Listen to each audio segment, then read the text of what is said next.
In this video, we'll introduce some basic Excel functions.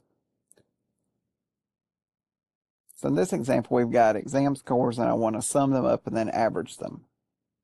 So what we're going to do is we're going to click cell E3 to start, and I want to calculate the sum of the three exams.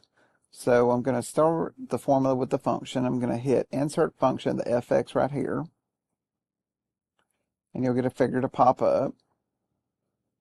You can browse the sum function in the insert function box. So as an example, we could select all of these different functions by selecting math and trig, or I could select the category in the drop down box.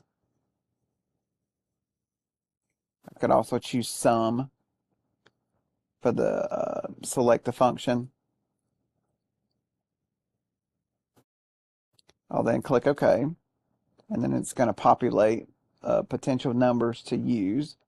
So in this example, I can either change it here or I could change it in the pop-up dialog box. But for this one, we will make sure that B3:D3 is selected or either highlighted or typed in. Multiple ways to do that here. We'll then hit enter or click OK.